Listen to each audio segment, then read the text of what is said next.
Ang init!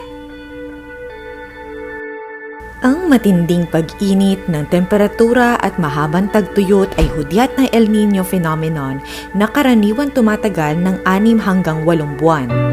Bagamat nangyayari lamang kada 2 hanggang 7 taon, matindi ang epekto nito sa pagsasaka, pangisdaan at paghahayupan.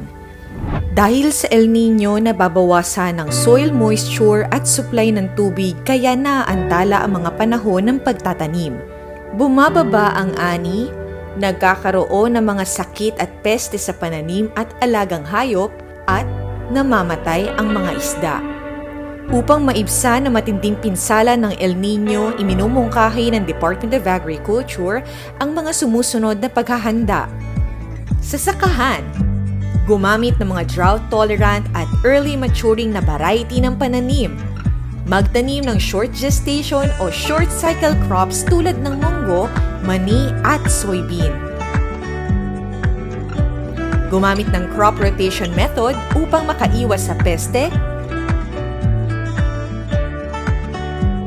Gumamit ng organikong pataba upang mapanatili ang soil moisture.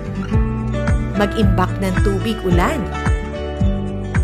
Sundin ang alternate wetting and drying o AWD method at low-cost drip irrigation system o LDIS. Sa pangisdaan, pamahalaang mabuti ang paggamit ng feeds at tubig at i-monitor ang kalidad ng tubig at fish stock sa palaisdaan. Maglagay ng angkop na lilim sa mga lugar na nakabilad at tinatamaan ng matinding sikat ng araw. Siguraduhing walang tagas ang pond area. Sa paghahayupan, pabakunahan ang mga alagang hayop. Mag-alaga ng mga native na hayop na mas matatag sa mga epekto ng pabago-bagong klima. Magtanim ng mga drought-resistant na halaman na maaaring ipakain sa hayop.